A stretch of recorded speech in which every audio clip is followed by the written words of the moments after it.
नमस्कार छात्र एवं छात्राओं, ऑल व्यूअर्स एंड हिंदी प्रेमियों।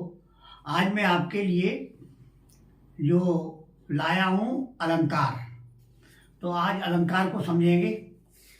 अलंकार को पूरी विस्तार से समझते हैं। सबसे पहले जानेंगे कि अलंकार क्या है।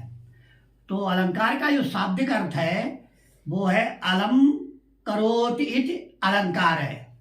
संस्कृत के अलम धातु से मिलकर बना है, जिसका अलम धनकार अलंकार, ये इसका शाब्दिक अर्थ है। और अलंकार का मतलब होता है आभूषण या गहने, या यूं कहें कि ये जो है गहनों को आभूषणों को पहनकर जो एक स्त्री की शोभा बढ़ती है, उसी तरह से साहित्य में, काव्य में एक चमत्कार जो शब्द हैं जिससे काव्य की शोभा बढ़ती है, उसको ही हम अलंकार कहते हैं।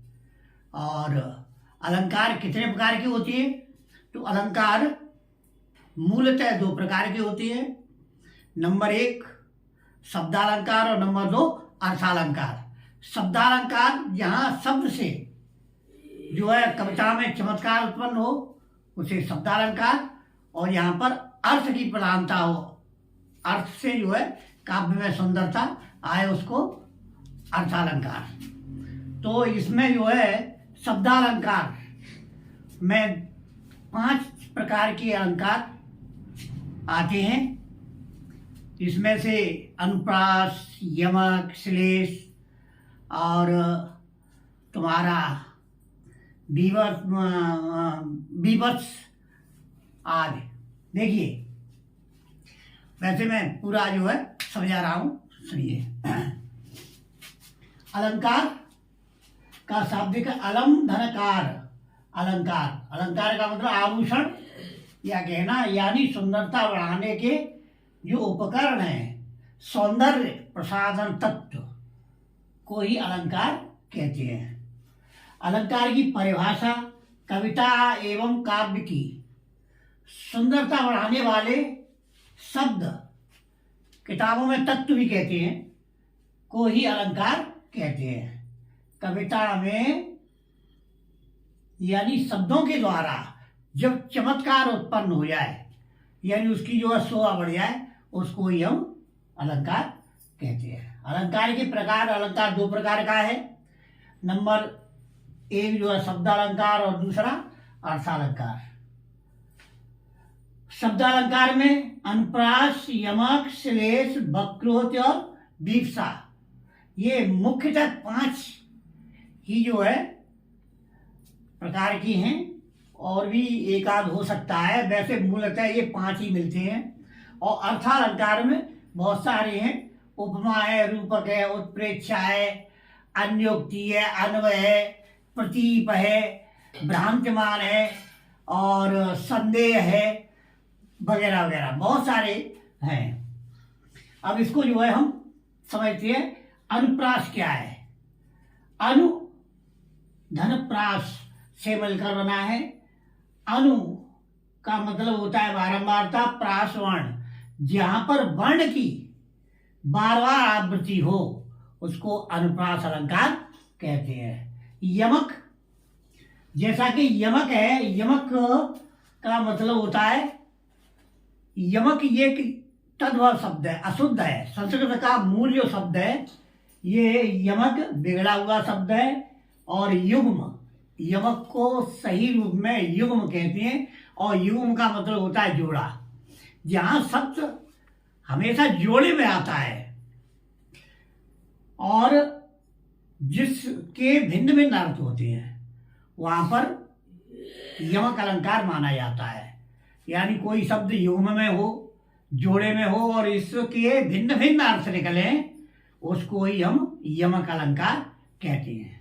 और तीसरा जो है श्लेष।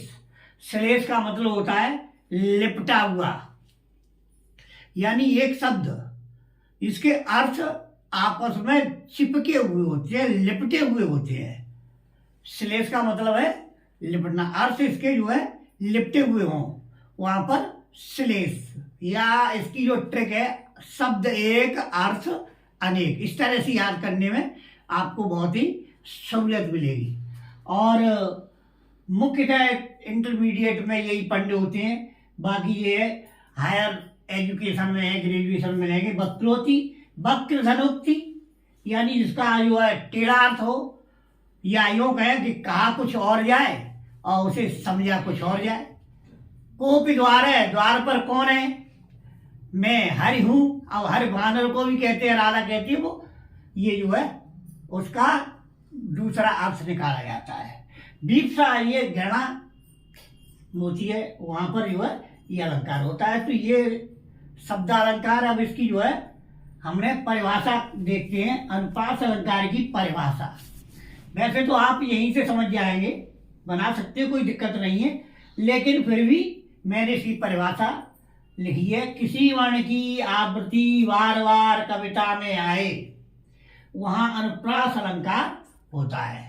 उदाहरण के लिए चाचा ने चाची को, बच्चे करते रहते हैं शुरू से ही, चाचा ने चाची को चांदनी की चम्मच में चटनी चटाई, यानी चा वर्ण की जो बार बार आवृत्ति होने से यहाँ पर जो है अनुप्रास अलंकार है। लिखित में है, चार चंद्र की चंचल किरणें खेल रही हैं जल थल में। यहाँ भी चा है, यहाँ भी चा है। इसकी जो है बारंबारता है, आवृत्ति है, फ्रीक्वेंसी है। अतः यहाँ पर जो है कौन सा अलंकार हो गया? अनुप्रास।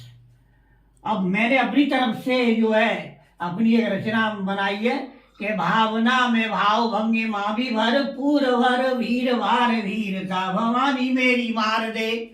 के भावना में भाव भंगे माँ भी भर पूर भर वीर भार वीरता भवानी मेरी वार दे। तो यहाँ पर भा भा भा, इसकी जो है भा की आवृत्ति है। भा की आवृत्ति होने से यहाँ पर जो है अनुप्रास अलंकार है। भा की आवृत्ति। और ऊपर वाले में यहाँ चा की आवृत्ति, आवृत्ति। अतः यहाँ पर जो है अनुप्रास अलंकार है। अब देखिए यमक, जैसे मैंने अभी बताया, यमक मतलब युग्म। ये जोड़े में, शब्द हमेशा जोड़े में मिलेगा और बीच में एक हाइफन होगा, एक छोटा सा डैश होगा। देखो,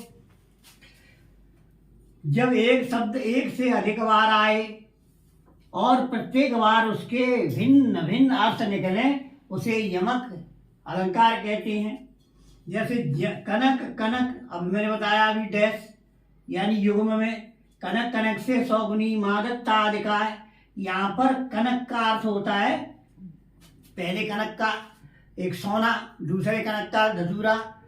इनमें जो बहुत मादकता होती है, यानी आदमी को एक नशा, मादकता कहते हैं, नशा आ जाता है, चाहे वो पैसे का नशा हो। और सोना, कनक आपको मिल जाए, सोना मिल जाए तो आपको जो मद आ जाएगा। और दूसरा धतूरा अर्थ है, धतूरे खा लोगे तो भी वो भी जो है उसमें जहर होता है, तब भी आपको जो है मद और आधे से। यहाँ पर जो है दो अर्थ निकलते हैं यमक अलंकार में, अतः ये यमक अलंकार है। और दूसरा उदाहरण है मन का, मन का। एक तो मन, मन कहते हृदय, मन का, और दूसरा मन का माने माणिक्य या मोती। इसे जो है अशुद्ध भाषा में कहते हैं मनिया, माणिक, यानी जो है मन का फेर, मन का जो मोती फेरो। तो यहाँ इसका अर्थ अलग है और इसका अर्थ अलग है। शब्द जोड़े में डैश भी लगा है, ये आपके लिए पहचान की तरह है।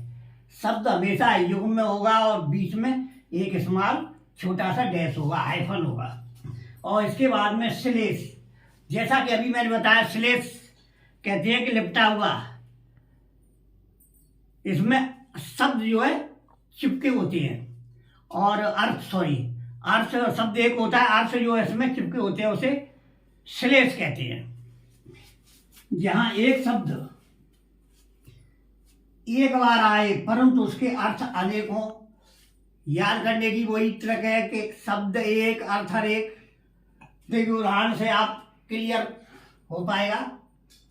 गुण तेलेत रही मजल, गुण तेलेत रही मजल, सलिल कूप ते काढ़, कूपौ ते कछ होत है मन काहू को वाड़। गुण तेलेत रही मजल, सलिल कूप से काढ़, कूपौ से कहूँ होत है मन काहू को वाड़। ये रहीम दास जी का दोहा है।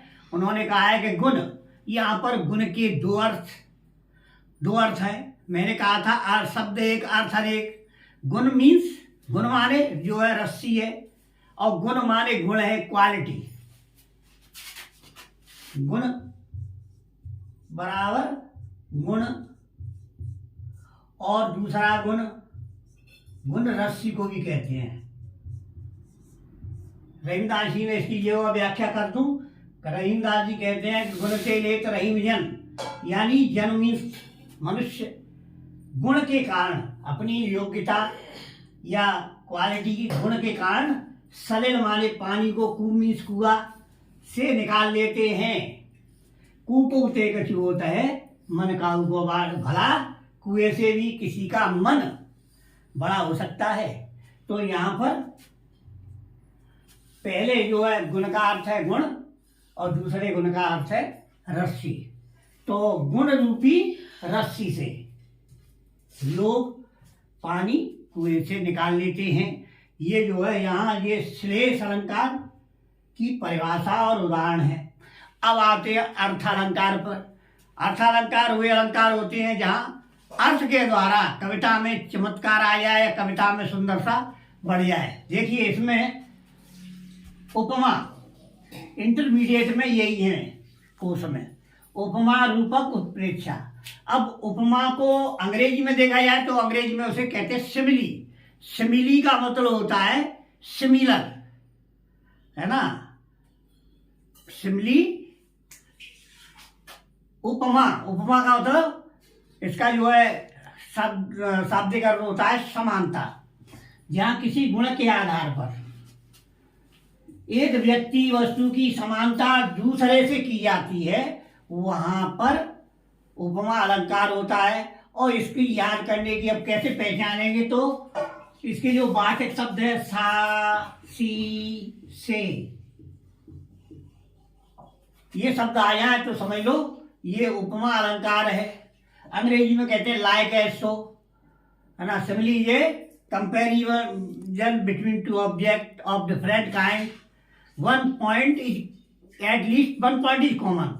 दी word like as so are used for comparison. वो तो इंग्लिश की बात रही। दूसरा रूपक।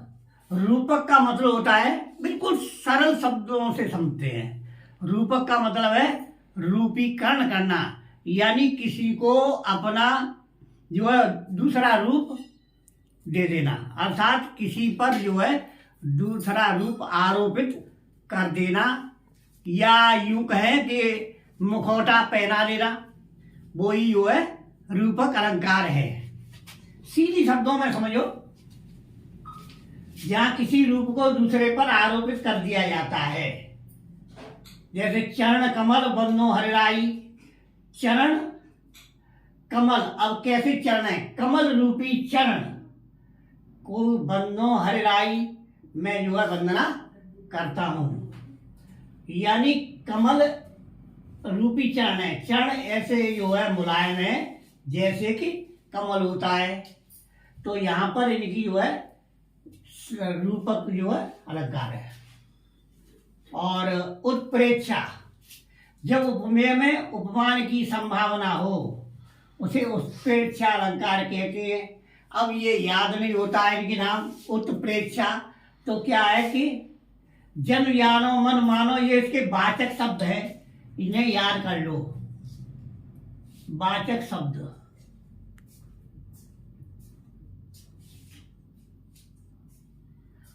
उदाहरण के लिए सोवत ओढ़े पीठ पर श्याम सलोने रात, मनो, मनो आ गया।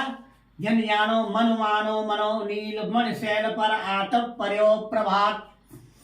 इस तरह से आज ये मैंने आपको अलंकार के बारे में समझा दिया और मैं समझता हूँ कि आपकी समझ में अच्छी तरह आ गया होगा। वीडियो को सब्सक्राइब जरूर करें, लाइक करें और धन्यवाद। इस तरह से मैं आपको अंग्रेजी तो पढ़ाता ही हूँ, साथ ही साथ हिंदी में पूरा कंटेंट दूंगा। बस वीडियो को लाइक, शेयर, सब्सक्राइब जरूर करें, हाथ जोड़ के विनती करता हूँ। और बड़ा जो है मैं पूरा कंटेंट दूंगा। धन्यवाद।